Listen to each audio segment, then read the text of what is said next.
dipersembahkan oleh Lanjut. Pemirsa, kita masuk sesi kedua diskusi kita tentang kiprah DPR saat pandemi COVID-19. Kita ke Pak Aziz dulu. Pak Aziz tadi mendapat apresiasi dari Pak Febrio selaku Kepala Badan Kebijakan Fiskal Kementerian Keuangan bahwa di kondisi extraordinary ternyata Kementerian Keuangan sebagai penguasa fiskal mendapat extraordinary support dari anggota Dewan. Jadi cepat sekali, buktinya PP kemudian diketok palu menjadi undang-undang pada 12 Mei. Sebetulnya apa saja yang dilakukan oleh DPR yang selama ini dikritik banyak orang, ternyata DPR sudah banyak berbuat, termasuk saat reses pun bisa raker untuk memutuskan kepentingan rakyat. Silakan Pak Aziz. Ya, terima kasih pertama Pak Primus, Pak Febrio, dan Pak Badli. Mohon maaf lahir dan batin di awal bulan Syawal. Dan kepada seluruh pemirsa, saya juga mengucapkan mohon maaf lahir dan batin. Memang yang disampaikan oleh Pak Febrio tadi, walaupun tadi dari Pak Fadli saya kurang bisa mengikuti karena suaranya agak storing tadi. Dan di dalam masalah pandemi ini tentu DPR tentu melakukan protokol-protokol COVID yang kita lakukan dan penyesuaian di dalam tata tertib DPR dalam pengambilan keputusan dan lain sebagainya. Salah satunya kita dalam hal tertentu kita dapat mengadakan rapat secara fisik, yaitu dengan kehadiran maksimal 20 orang di tempat suatu tempat dengan jarak yang sudah kita atur secara protokol. Kemudian sisanya itu dari anggota maupun dari mitra dan sekretariat itu mengikuti secara virtual, Bang, seperti kita pada hari ini. Dan ini dilakukan tentu untuk membantu dalam arti kata bekerja sama dengan mitra-mitra kerja lembaga legislatif dalam hal ini yang terkait. Tadi disampaikan oleh Pak Febrio di dalam hal ini adalah dalam hal pengesahan Undang-Undang Nomor 2 Tahun 2020. Dan di dalam pengesahan ini kan juga ada rentetannya, ada PP, kemudian ada Kepmen, kemudian ada peraturan OJK dan lain sebagainya yang tetap dilakukan koordinasi, dilakukan komunikasi dalam hal untuk agar tidak ada tumpang tindih dalam pelaksanaannya.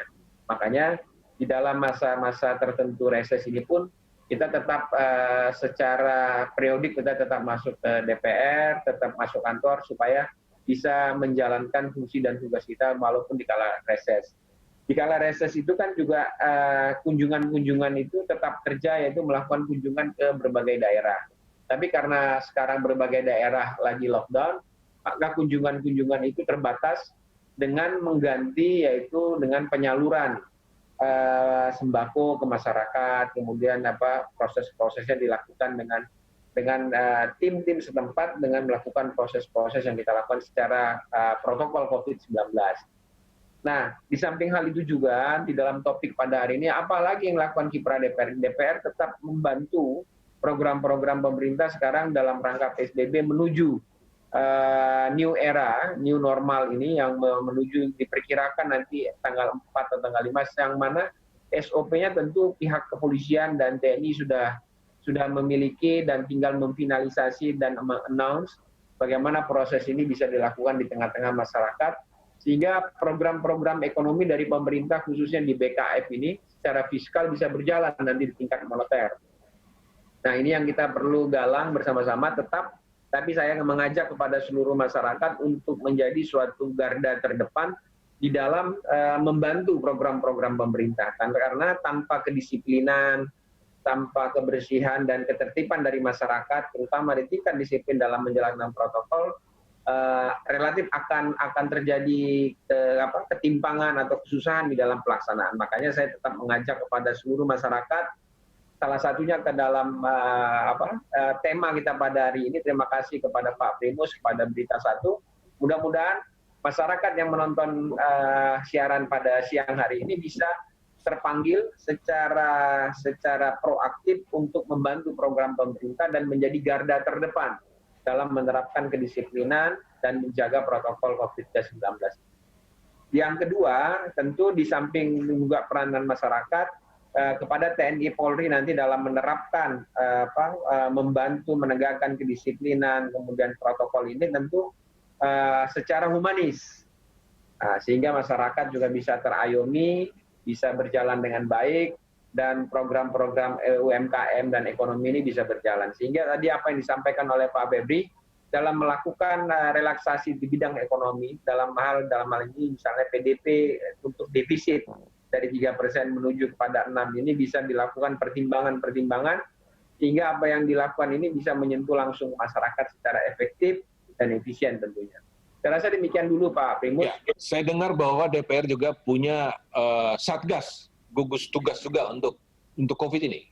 Ya, satgas gugus tugas nanti itu di bawah koordinasi Pak Muhaimin dan ada juga yang di bawah koordinasi Pak Dasko melakukan bantuan baik juga pengecekan kemarin juga pada saat Lebaran, bagaimana protokol dalam pelaksanaan angkutan, kemudian juga bagaimana penanganan dalam hal ini Menteri Kesehatan, kemudian juga dalam rangka untuk ibadah. Nah, pelonggaran PSBB ini juga menuju new normal ini bagaimana melaksanakan ibadah baik di masjid, di gereja dan di tempat-tempat ibadah lainnya sehingga bisa berjalan dengan baik. Nah, Satgas inilah yang akan membantu mempersingkat hal-hal yang sifatnya terhambat oleh birokrasi, Pak Prim. Ya.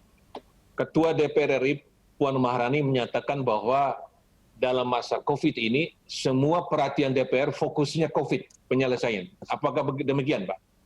Iya, betul. Kita lebih mengutamakan di dalam hal ini adalah bagaimana penyelesaian ini bisa membantu penanganan penyebaran COVID ini secara efisien dan efektif, juga menekan penyebaran ini secara maksimal, begitu Pak. Iya.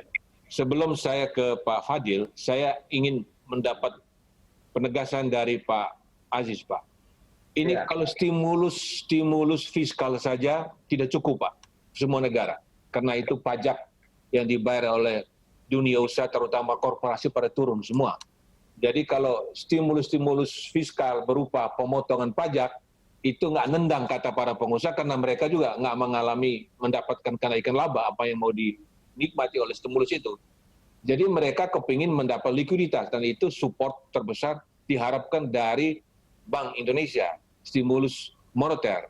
Yang selama ini sepertinya karena ada 1-2 orang mengkritik Bank Indonesia yang punya fungsi sebagai lender of last resort takut masuk primary market untuk membeli surat berharga negara yang dilelang oleh pemerintah. Ini bagaimana Pak Aziz?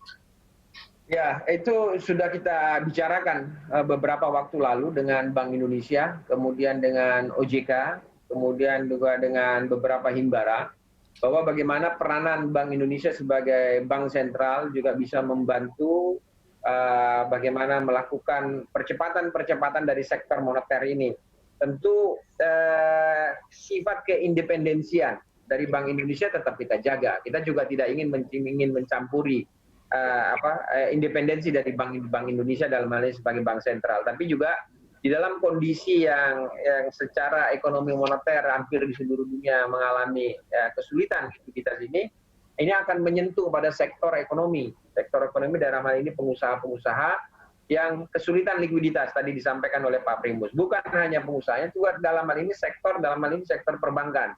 Bagaimana bukan hanya himbara juga yang mengalami kesulitan likuiditas, juga di samping itu bank-bank swasta lini 1, lini 2-nya yang harus segera dilakukan likuiditas dan relaksasinya. Dan ini juga saya menekankan kepada Bank Indonesia pada saat nanti himbara sudah memasuki tahapan kedua, masuk dalam bank-bank sektor lini 1, lini 2 juga harus melakukan relaksasi terhadap BNPB. Batas minimum pemberian kredit yang merupakan faktor penentu sehingga bank itu dalam kondisi tetap dikategorikan sehat. Sehingga terhadap NPL dan triple L-nya bisa terjaga. Karena kalau tidak, ya sama saja melakukan likuiditas tapi relaksasi terhadap BNPK-nya tidak dilakukan relaksasi. Ya saya rasa dari sektor fiskal, dari sektor Pak Febri kan mengetahui ini, karena apabila stimulus diberikan tapi BNPK-nya tidak dilakukan relaksasi, ya berhimpitan terus ini. Ya. Uangnya sudah terlalu sempit. Ya, baik Pak Aziz. Kita ke Pak Fadil, Pak. Bisa mengulang lagi Tadi audionya kurang jelas sekarang Pak. Iya, Pak Fadil. terima kasih. Maaf Pak Primus, tadi audionya kurang bagus, saya ganti laptopnya. Ya. Mudah-mudahan sekarang sudah bisa terdengar dengan baik Pak ya. Oke Pak. Yang terhormat Pak Haji Samsudin, Pak Febrio, kami ingin pertama-tama menyampaikan terima kasih atas undangan ini dan selamat Hari Raya Idul Fitri, mohon maaf lahir dan batin. Yang kemudian yang kedua juga ya penting saya sampaikan di sini, saya tidak dalam kapasitas untuk mewakili Bank Indonesia karena kami dari BSBI itu merupakan entiti yang berbeda dengan Bank Indonesia itu sendiri. Jadi saya ingin berbicara sebagai seorang yang mengikuti perkembangan dan pengamat dan juga memang sebagai Ketua Badan Supervisi Bank Indonesia. Tadi disampaikan oleh Pak Febrio dan Pak Haji, saya kira basis daripada penanggulangan COVID-19 di kita ini adalah dari sisi tentunya pembiayaannya itu ada di dalam PP 1 nomor 2020 yang kemudian diundangkan menjadi Undang-Undang nomor 2 tahun 2020. Di mana dalam hal ini saya kira di situ sudah jelas tugas dan fungsi masing-masing otoritas fiskal dan moneter. Dalam kaitan dengan BI, Bank Indonesia sebagai bank sentral, sebagai otoritas moneter itu disebutkan di sana bahwa otoritas moneter itu bertugas untuk melakukan stabilisasi nilai tukar nilai rupiah dan juga apa yang terkait dengan inflasi dan tentunya adalah juga terkait dengan upaya-upaya untuk mendorong atau memberikan stimulus atau quantitative easing. Saya kira langkah-langkah yang telah dilakukan oleh BI relatif cukup berhasil dalam konteks melakukan stabilisasi nilai tukar rupiah, menjaga likuiditas rupiah dan juga foreign exchange yang cukup di pasar ya, sehingga terlihat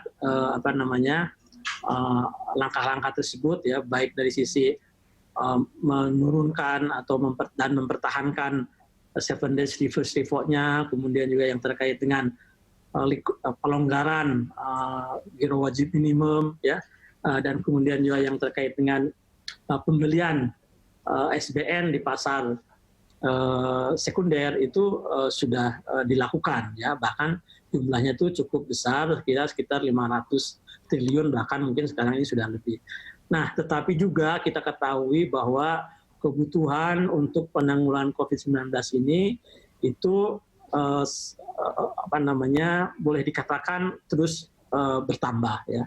Apa yang disampaikan dalam PP 1 2020 itu bahwa kebutuhannya itu ada sekitar 405 triliun, di mana yang sekitar 150 triliun itulah yang akan menjadi program pemulihan ekonomi dan kemudian sisanya untuk perlindungan sosial dan UKM dan seterusnya, itu ternyata kan terus bertambah ya. Tadi Pak Febrio mengatakan sekarang mungkin jumlahnya 641 triliun, bahkan mungkin bertambah.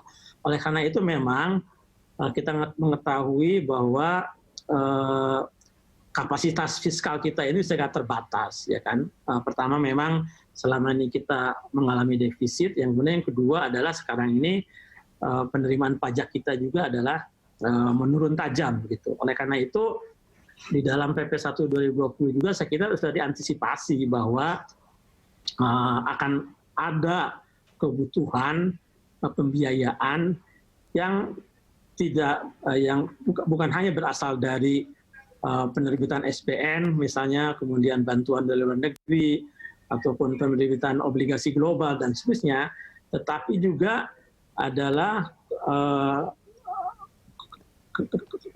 kebutuhan bahwa otoritas moneter itu harus melakukan quantitative easing dengan membeli SBN di pasar primer. Nah, ini juga sudah diatur dalam PP 1 2020 tersebut. Dan saya kira Pak Febrio sudah mengetahui juga bahwa selama ini pun Bank Indonesia sudah melakukan itu. Saya kira jumlahnya adalah